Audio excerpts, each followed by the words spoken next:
Ça s'appelle l'hypergamie. Voilà. Et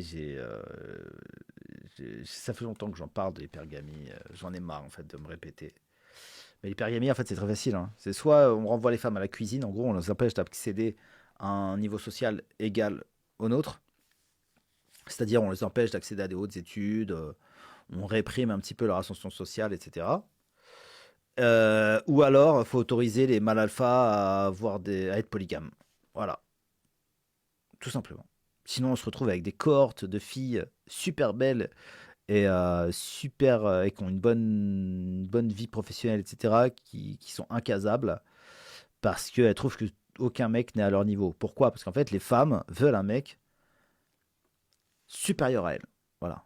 Elles ont besoin d'être rassurées, les femmes, donc elles veulent un homme qui a plus d'expérience, plus d'intelligence, plus de force mentale, plus de capital, etc. qu'elles. Voilà. Parce que ça les rassure. Parce que les femmes trouvent ce monde hostile. Voilà. Parce qu'en fait, les femmes, elles sont plus faibles déjà de base que la moitié des hommes sur Terre. Donc pour elles, le monde est hostile. Elles se sentent en danger.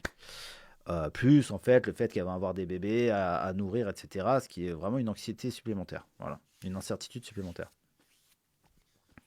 Et du coup, les femmes, elles ont besoin d'avoir un homme qui est supérieur à elles. Mais vu qu'en fait, l'équilibre est arrivé, l'égalité est un fait, en fait, aujourd'hui, les hommes et les femmes sont égaux. Même les femmes sont peut-être un petit peu avantagées dans cette société. Je ne parle pas de chez les très très riches, hein, qu'on prend toujours en exemple pour dire qu'il y a un déséquilibre. Mais en fait, dans la petite société, les femmes réussissent mieux à l'école, etc. Et, et du coup, bah, les femmes, elles ont beaucoup de mal à trouver chaussures à leurs pieds. Parce qu'en fait, imaginons que toutes les femmes soient notées 8 sur 10, d'accord? Et bah, pour trouver un 9 sur 10, disons que toutes les femmes, enfin, que 60% des femmes soient des 7 sur 10, d'accord? Et 60% des hommes soient des 7 sur 10. Bah, en fait, les femmes, elles veulent des 8 sur 10. Là, je parle pas de beauté, hein, parce que les hommes sont pas notés de la même façon que les femmes, hein. C'est pas la beauté qui qualifie les hommes. Les femmes, oui. Et du coup, bah, les femmes, quand elles sont 7 sur 10, elles veulent un 8 sur 10. Voilà. Mais le problème, c'est qu'il y a beaucoup moins de 8 sur 10 qu'il y a de 7 sur 10. Voilà. C'est aussi simple que ça. Donc c'est soit avant, comme ils faisaient ça traditionnellement, ils empêchaient les femmes d'atteindre un certain niveau social, comme ça, et en fait elles satisfaisaient, c'était toutes des 4 sur 10 en gros, dans leur tête, même si elles étaient très belles, et elles se satisfaisaient de n'importe quel pécor qu'on leur présentait. D'accord? Parce que c'était plus ou moins les esclaves de leur famille, et après elles devenaient les esclaves de leur mari. Et après, plus tard, elles pouvaient avoir leurs enfants en esclavage. Voilà. Donc en fait, elles accédaient à un autre statut, tu vois. Elles créaient leur propre maison d'esclavage. Et avec l'égalité, donc c'est plus possible, c'est plus comme ça. Donc en fait, si on veut sortir de l'austérité dans les pays riches, il faut soit remettre les femmes à la cuisine, soit autoriser la polygamie pour David Beckham, en gros. Voilà, c'est aussi simple que ça. Il n'y a pas 36 solutions. Voilà. Il n'y a pas 36 solutions. Ou alors expliquer aux femmes que ça suffit hypergamie. Mais je ne pense pas que ça marchera. Parce que la plupart des meufs, elles préfèrent être toutes seules que de baiser avec un mec qu'elles trouvent de pas être de son niveau. Voilà. Parce que surtout les belles femmes. Parce que les femmes médiocres, avec une pas très haute valeur, elles peuvent se prendre des coups de bite parce elles ont besoin de se sentir désirées, etc. Mais plus les femmes sont belles et plus elles peuvent se convaincre que mieux vaut être seule que mal accompagnée. Voilà. Parce elles sont tellement sollicitées qu'en fait leur besoin d'être désiré est déjà satisfait en fait. Donc voilà. Je sais pas si c'est logique ce que je dis pour vous, mais pour moi c'est tellement logique que ça crève les yeux.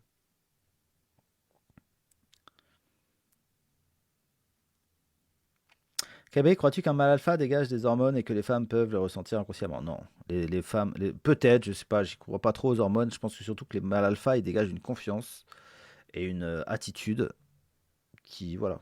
Voilà, c'est aussi simple que ça. En fait, les mâles alpha, quand ils rentrent dans une pièce, par exemple, il paraît qu'Alain Delon, ça c'était une de ses anciennes, je crois que c'est Mireille Darc, si je me trompe pas, qui a été sa compagne, ou une autre femme connue qui a été sa compagne. Elle disait que quand Alain Delon rentrait dans une pièce, tout le monde se taisait en fait. Et tout le monde le regardait. Et c'est pas une histoire d'hormones. C'est une question de charisme, en fait. C'est le charisme. C'est une sorte de mouvement moutonnier. C'est-à-dire qu'il suffit que la première personne qui voit Alain Delon arrête de parler. En pleine conversation, il se passe quelque chose dans l'énergie. Il y a une cassure dans l'énergie. Toutes les tables à côté font pareil. Le silence s'installe et voilà, tout le monde se tait. En une seconde, tout le monde s'arrêtait de parler. Voilà, c'est ça.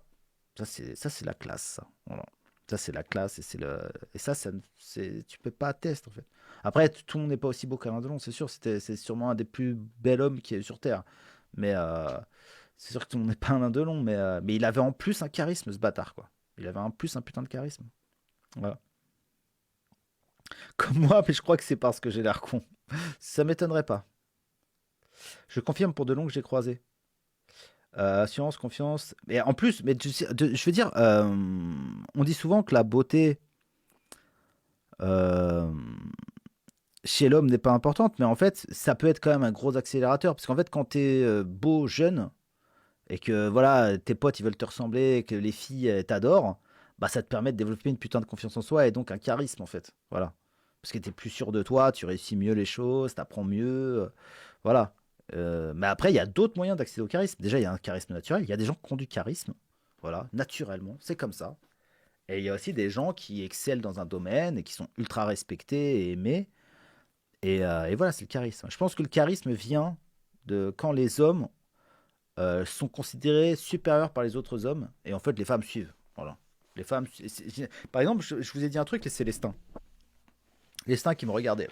Ça, je vais vous donner une technique. Vous n'avez pas besoin d'acheter ma formation, moins 25% en ce moment. Nono le robot, je sais pas quoi. Si vous galérez avec les meufs, je vous donne deux solutions. La première, si vous travaillez déjà. Si vous travaillez déjà et que vous visez une nana qui bosse avec vous, qui est dans le même boulot que vous. Voilà. Bah, vous vous renseignez sur l'heure à laquelle elle sort de sa boîte. Et vous demandez à une fille très jolie que vous connaissez, ou vous engagez une professionnelle, d'accord? Ou vous demandez à une copine d'une copine qui est vachement jolie, vous lui donnez 100 balles pour qu'elle le fasse.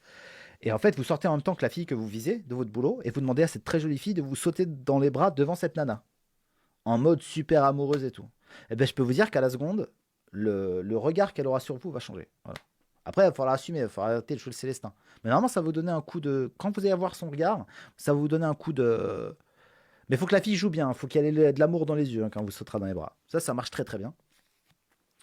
Et la deuxième chose, je vous conseille, si vous êtes des Célestinos et que voilà, vous avez personne que vous visez spécialement au bahut, à la fac ou au boulot, et que vous voulez genre draguer dans les bars, etc., faites un groupe de mecs et vous tournez en fait.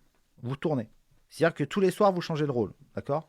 Et les rôles, c'est très facile. Vous faites un alpha, et le reste c'est des bêtas. Et en fait l'alpha, faut qu'il parle fort, faut qu'il soit drôle, faut que les autres rient à ses blagues et qu'ils le regardent tous pendant que lui parle.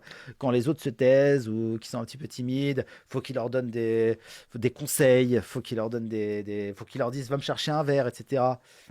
Sans en rajouter, mais vraiment naturellement quoi. Tiens Billy, tiens, prends-moi, tiens tu lui donnes 20 balles, tu dis allez Billy, va nous prendre deux verres. Je te paye un verre, mais va me chercher un verre au bar. Tu vois, devant la meuf. Et après, tu te claques un petit clin d'œil à la meuf. Je peux vous dire que là, vous prenez 3 points. Vous prenez 3 points. Vous prenez 3 points. Voilà. Et puis le lendemain, ce sera ton pote. Ce sera à Billy de le faire, l'alpha. Voilà. Et vous faites ça. Là, je sais que je suis pas. Moi, j'ai jamais eu à faire ce genre de truc. Mais franchement, ça peut très bien marcher. Je pense que ça peut excellemment bien marcher. Parce qu'en fait, les femmes s'intéressent au statut du mec. Voilà.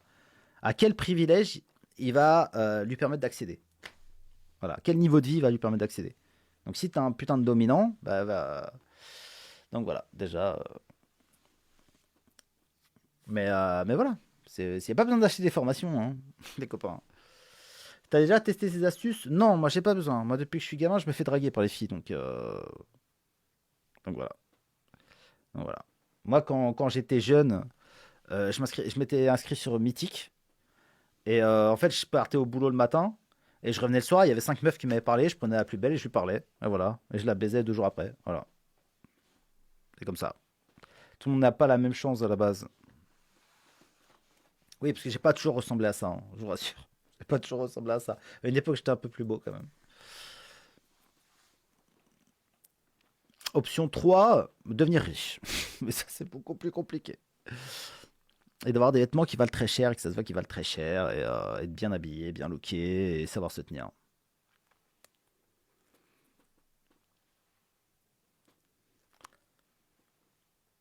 Sauf que si tu bluffes, tôt ou tard, elle le verra. Ouais, mais le temps que tu auras eu une meuf, tu vas gagner de la confiance en toi. Parce qu'en fait, ce qui fait qu'un Célestin est un Célestin, c'est qu'il touche jamais une femme.